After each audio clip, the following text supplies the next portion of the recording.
Hey everyone, what's going on? Welcome to the Content Crash Podcast. I'm your host, Dan Hartnack. With me, as always, Kino Eastman. Kino, what's going on? Not much, sir. How you been? I've been doing pretty well. It's been a kind of crazy week. You know, it's Gamescom week. Hmm. We've been the European E3, like I said last week, referred to it as, kicked off over this past weekend with some various conferences. Conferences, I say in air quotes, from some developers and some publishers and all that. We got to see a couple new things announced, feature announcements for certain games, and it's open to the public now. It's been going on for the past couple days, open to the public, but and it lasts all weekend. So maybe there's a few more things that are in store for the next couple days. But so far, it's been a fairly quiet affair. Nothing crazy has caught my attention. There's some cool stuff out there, but this isn't what I thought it would be. I mean, I've watched Gamescom, or I've kept up with Gamescom for the past couple of years now, and it's not as big as E3 here in the United States, but it does have its revealing moments that are pretty cool. And this is, this year it's I think a little less spectacular than the previous years, but still nonetheless, like I said, there's some cool things announced. I haven't caught all the conferences, like I say in air quotes conferences, because there wasn't really a actual conference when you think of a conference like an E3 conference. The whole show kicked off on day one with Microsoft going, and it was more of a very just casual live stream, for lack of a better term. It wasn't a conference, like it wasn't in front of a bunch of people in a big stadium or setting, or amphitheater setting. But they did cover a lot. They focused mainly on the Xbox One X, and all the features of that system, and all the things they're doing to enhance some of the Xbox One games to work at higher resolutions on the Xbox One X, like World of Tanks. They talked about Rise of the Tomb Raider. They talked about getting some feature enhancements to look better. So yeah, they did spend a lot of time on trying to really push and sell the Xbox One X going into the holiday season, which is just around the corner. Actually, it's the end of August. Can't believe we're almost there. Almost there, man. Almost there. But on the game side of things, they did show off some Assassin's Creed Origins.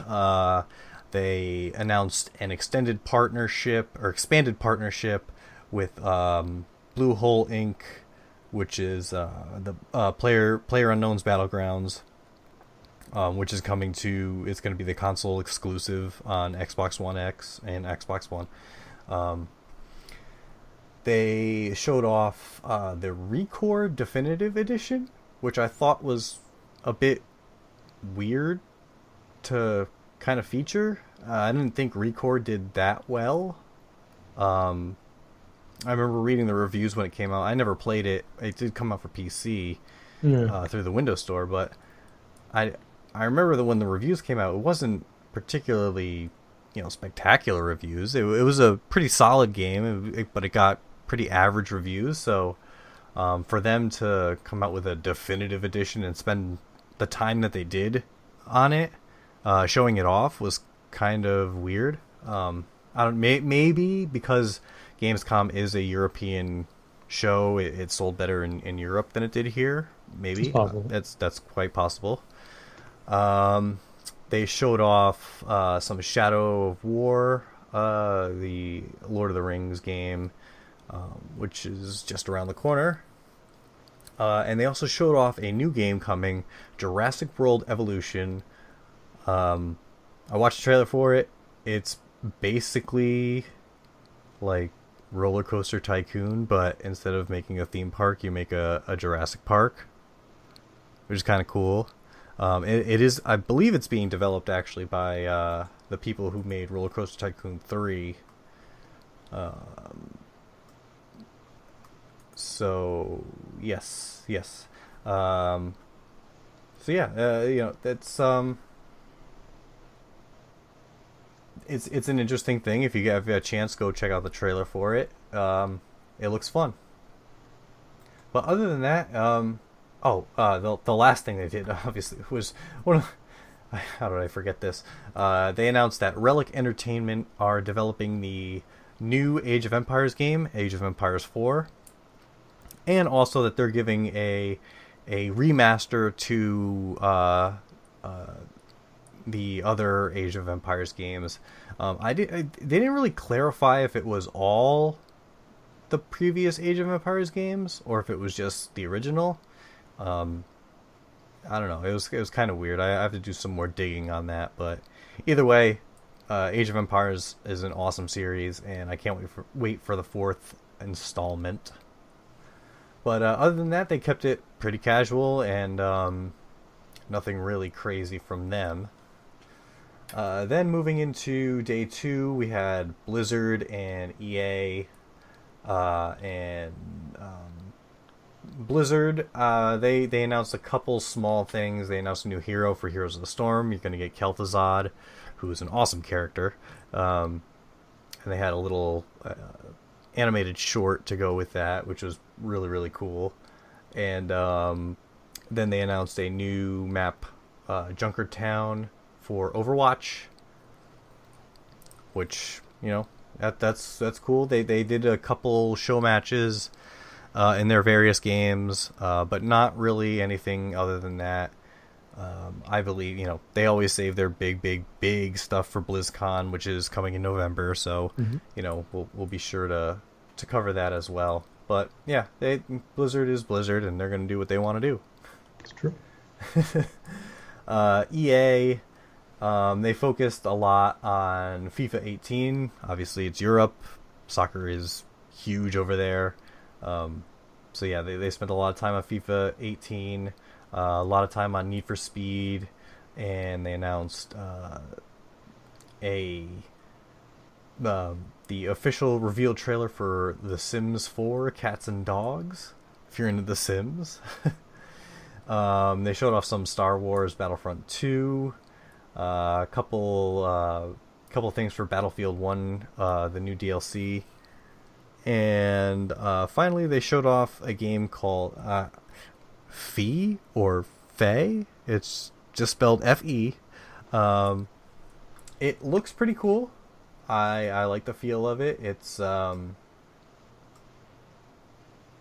It's colorful. Very colorful. Yeah.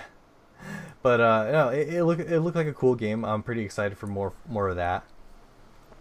So yeah, that was EA, and they didn't really. I thought they were gonna show off some Anthem, but they didn't. Yeah, that was a lot because it feels like a flagship right now. Yeah.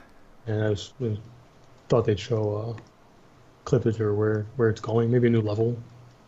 Yeah, or just some more general information about it. Even just to have a little teaser trailer that's, hey, you know, don't forget about us. Yeah. Kind of that is probably going to be, you know, a big flagship game that when it does release. So it was interesting just to not see that there. But who knows? You know, we might see it pop up. Maybe another trailer pop up in the next coming days, while the conference goes on for the general public. Then we had some Nintendo. Nintendo went the other day. Once again, nothing really new from them. They focused a lot on Super Mario Odyssey. They showed off a zone in Mario Odyssey looked really awesome. That game is looking everything they show just looks amazing about Mario. Incredible. Um, Rocket League for the Switch is coming, which is awesome because that's like all I've been playing for the past week is Rocket League on my PC. It's such a fun game. And it's perfect for the Switch. I Yeah. feel Oh, it's absolutely. a good one. Yeah, it's so great. And they showed off the Metroid Samus Returns for the 3DS. They showed off a lot of that. It looks beautiful, and I cannot wait to get my hands on that. I don't even need to see footage anymore, honestly. Yeah. Oh yeah. I'm pretty biased when it comes to Metroid. And they also showed off the game that they're linked up with Ubisoft with, the Mario Rabbids Kingdom Battle game, which is basically Mario and Rabbids XCOM. And that looks super fun. I'm actually really happy that's going to be a thing now. So that's something to look forward to. But that ended. Nintendo ended the conference, as I say in air quotes again, section of the show. But over the past few days, there have been other small announcements by indie game studios. There was a game, probably the one that's getting the most attention right now is a game called Biomutant. It's being developed by a studio called Experiment 101. They are former Avalanche Studios employees. Avalanche Studios is the studio behind the Just Cause games. And it looked pretty interesting, I'll say. It's being developed or being published by THQ Nordic. They put out some awesome games, so I'm cautiously optimistic. I know they've announced it's going to be like an open world type game, and the trailers they showed off and the gameplay they showed off looks interesting enough to have my attention. The world looks cool. The character that they show off is cool. So yeah, it's. I know we were talking before the podcast here about it a little bit, but yeah, it's basically mutated animals just going around killing each other with awesome weapons. I approve. Yeah, it looks really cool. That's all I can say about that, and it's been getting a lot of buzz on social media and all that, and it'll be coming next year for Windows or PC, PS4, and Xbox One. So expect to see some more of that coming in the next few weeks. Maybe they'll announce. Maybe they'll probably have a bigger presence at E3 next year. But yeah, it's one to keep your eye on. I feel like when it gets a bit more polish, it's gonna look. It's gonna be one of those big titles everyone starts talking about. Because I loved everything I saw. It just looked like it needed. You can tell it's still a little early. It just needs a little bit of tuning in most department. But it looks, the aesthetic and the like riding mechs and hands that shoot and stuff. That's all fine by me. Yep. It looks very unique, almost like an adult Ratchet and Clank type. Oh yeah, you definitely game. get that vibe. Definitely. Then there was a lot of Monster Hunter.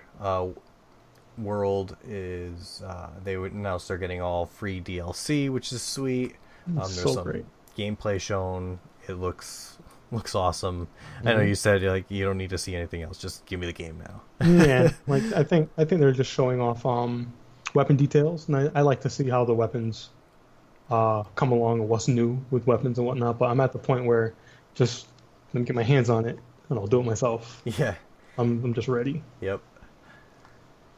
Then there was some new gameplay for Cuphead, which is that really super artistic styled, artsy styled game. It's the classic Disney look, the hand drawn animation. It looks so crazy. That's releasing next month, and I've been waiting for this game for like 3 years now. Ever since I saw it like 3 years ago at E3, been on my radar, and I just want it now. So I'm happy. One more month is all I gotta wait, and it'll be here. There was another trailer shown for a game called Ruiner, which I've been really looking forward to. It's being published by Devolver Digital. I believe it's coming next month as well. I gotta find a release date for it, but yeah, it's basically cyberpunk, Hotline Miami style gameplay. It looks so cool. Let me just check real quick. It will be September 26th. So yeah, next month. And I'm really, really looking forward to it. I haven't played the game with an over from that perspective, like that isometric look with tight controls in a while. It looks like something that I would binge Oh yeah. for difficulty's sake alone. I'm sure it's not going to be easy. Oh no. It looks, like I said, it looks like, you know, the Hotline Miami gameplay. Just you know, a little better graphics. It's not pixel art, but yeah, it looks so awesome. And then so yeah, there were other smaller things announced, and then probably in I just found out about this literally like 20 minutes ago, in like the weirdest reveal ever. Assassin's Creed and Final Fantasy 15 will have are doing a collaboration DLC. It's weird. I mean, I'm not going to argue with people getting free DLC.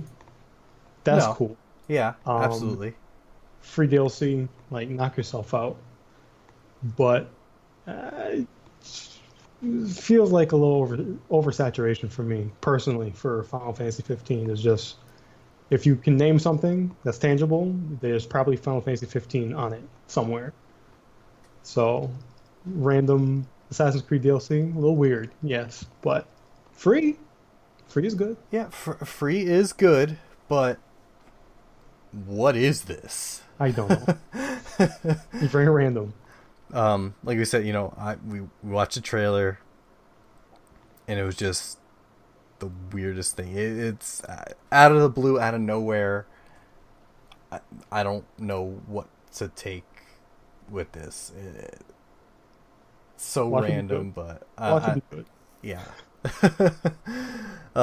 So yeah, we got that coming whenever that gets here. Yeah, weird. And then yeah, a couple other things. There was some footage for Dragon Ball Fighter Z shown. They showed off Krillin and all the androids. 16, 17, 18. Game looks super awesome. I can't wait for it to come out. It looks tight. So, Mm-hmm. and obviously you being the fighting game expert, I'm sure you're hyped for it. Yeah, I want to see how it stacks up to Marvel. It seems like Marvel is going to be the more technical game, even though people think it's going to be DBZ. But since Marvel's been bashed for its look so much, and they've been fixing it, like everyone kind of forgot how tight the game is probably going to play. So comparing it to that, seeing what Arc does to keep up pace Yep. with depth and whatnot, and the meta would, it's going to be pretty interesting. Yeah, it will be. You know, I'm really looking. I haven't played a good Dragon Ball game in a very long time, so hopefully this will fill the hole. It should. So yeah, that's more of the major stuff that's been announced at Gamescom. Other things in the time that's happened that I want to just touch on. The Nintendo SNES Classic pre-orders. I know a couple days ago you were talking to me about this, and it was just a huge debacle. Salty's not the word. Yeah, I mean, you would think they would have learned from the NES Classic from last year, and you know the supply. It, to give everybody a overview of it. So Nintendo just announced the SNES, or they announced the SNES Classic about, I don't know, a month or two ago. And just the other day they put up pre-orders for it, which sold out everywhere pretty quick. Very early in the morning, I might add. Oh yeah. The timing was crazy off, and now a bunch of people who did pre-order them, you know, they pre-ordered multiples. There's no way of stopping multiples, and now if you look on eBay, this what was it, $80? Was that the price it was going for? Yeah, the $79.99. I'm pretty sure. Yeah, the $80 console is now going for on eBay for like $300. It's ridiculous. People are just bundling it with whatever. Yeah, last I saw it. Let me do a quick search to see. Let's see, SNES Classic. Let's see what they're going. Yeah, first one $296. Here's one for $339.99. That is nuts. Yep, it's yeah. So, you said you wonder why they haven't learned from last time. I know they put out a few more, but I can't tell if Nintendo's being foolish or they're being like jerks, because the innards equate to a little emulator with 20 some odd games on it, right? Unreleased Star Fox 2 on it and whatnot. Yep. I feel like the most expensive thing are the cables and the controllers. It's the only thing that they really have to like pump out. But they could probably dig this out of the Nintendo storeroom and make enough for everybody that has a household. So I don't think a good marketing strategy is to guess low at how much you'll sell, and then when you sell out, say, yeah, we win. Like we did it. We hit our goal. Yeah, I feel like the expectation you already know is going to be high. It's a great bundle. It has games on it I would love to retry and just not have to hook up my computer and emulate them, like sit down in front of TV sometimes. But I don't know. It feels kind of. It doesn't feel right. It feels like the planning was off. Like they just took the same marketing strategy and added 50 more units and said, "Cool." Oh, absolutely. And like like I said, the same thing happened with the NES last year. Mm-hmm. They had a limited supply. They sold out, and then they waited. They didn't say anything. It sold out everywhere, and they waited for like a month or two, and then said, "Oh, we're not going to make any more." They didn't even come out after right when it sold out or something. They did not address the supply issues. They just they waited on it. They stayed silent, and then just out of the blue, they're like, "Nah, we're good.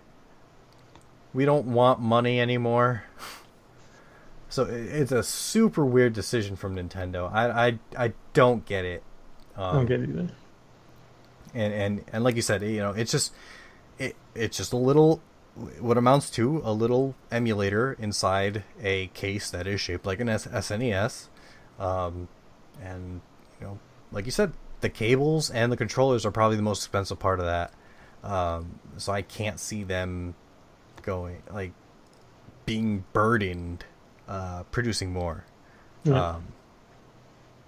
And at this point, it's gotten to me like, I didn't even go for a pre-order. I was just like, whatever's gonna happen is happening, and I thought wrong that they would have more supply. So I can mull over the decision of the pre-order, be like, maybe, and then a couple days later I can go, all right, I'll put down the money.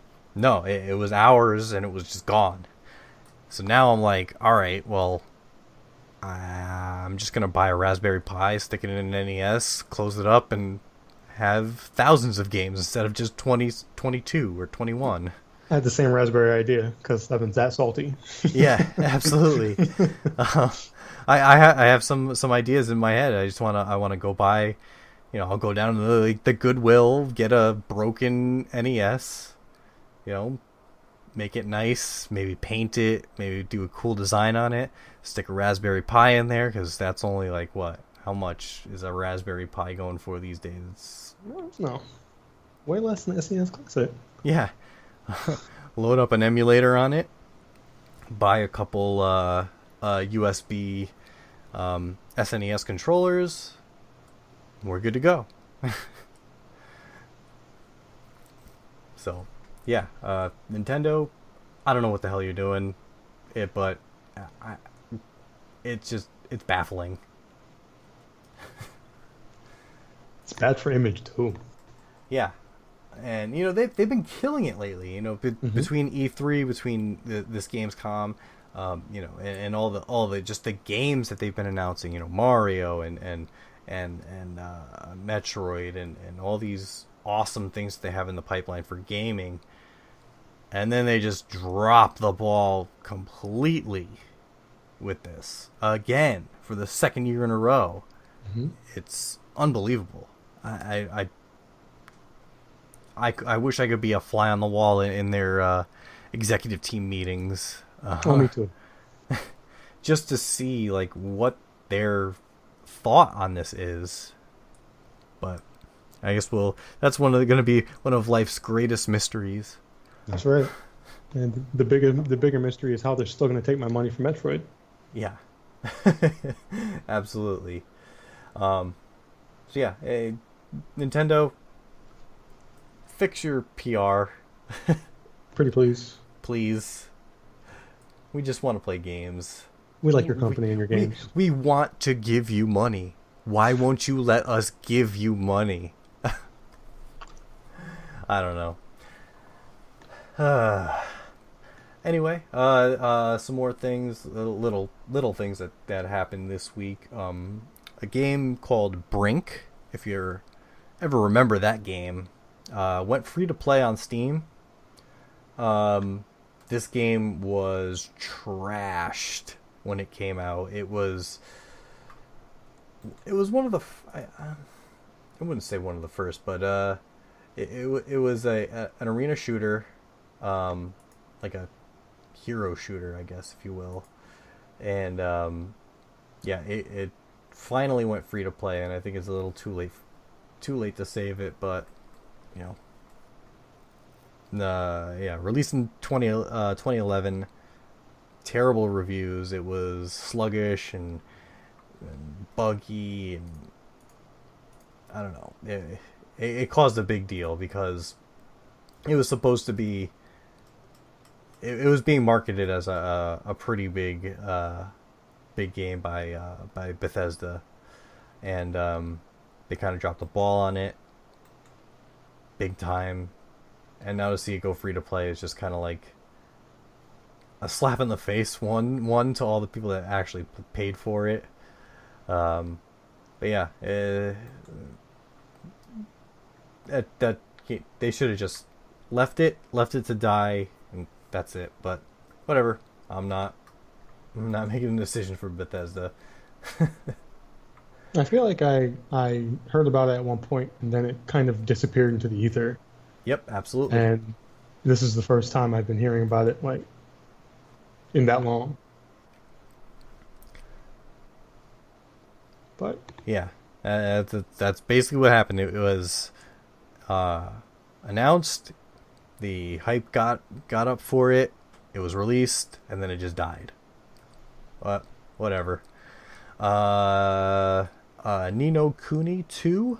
The developers have teased that the original game will be coming out on PC. It's not totally confirmed yet, but that would be absolutely amazing. Just so people who haven't played, who didn't have the PS3 could experience it, because it's a pretty awesome game. So yeah, that's cool. Oh, and the final note from Gamescom that I will say, Shenmue 3, they released a trailer for it, and it's weird, I guess is the best. I mean, it looks cool. It looks good except for animations and facial features. They look very, very plastic, very stiff, but everything else looks amazing. So we'll see if that's just, they're not that far in development, and they have some more polishing to do. But I'm keeping a very close eye on that because I love Shenmue, and I really hope they also announce Shenmue 1 and 2 for PC and PS4, or at least PS4, just anything, because people need to experience 1 and 2 because not a lot of people got to play it, and it was really a groundbreaking game at the time, or games at the time. It was totally different than what anything else was coming out at that time back in the Dreamcast days. So I really hope everybody can re-experience those moments. That'd be proper. A lot of people don't know what a Shenmue is. Yeah. So that'd be proper. Yep. I did read that the facial expressions were supposed to be temporary, or that they're working on it, or something to that nature. Okay. But,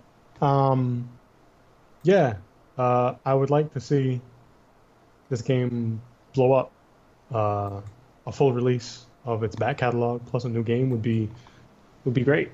That would be a great way to cash in on this. I feel it would be a good move. Oh, absolutely. I suppose. Absolutely.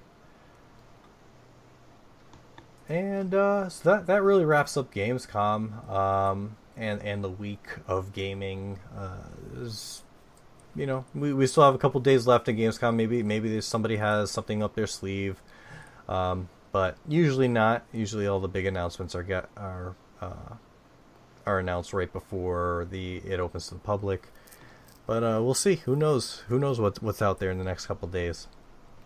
But like I said before, we're moving very, very quickly towards the holiday season, and we'll be seeing a lot more marketing coming in for the big AAA games.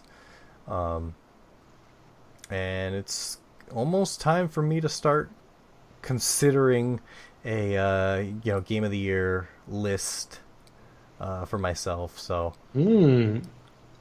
yeah, we got to do one of those. So, yes, we do. So you gotta get your thinking cap on and really kind of evaluate what you played this year. I have a few ideas. It's gonna be interesting, to say the least. Yeah, this year has been actually really great.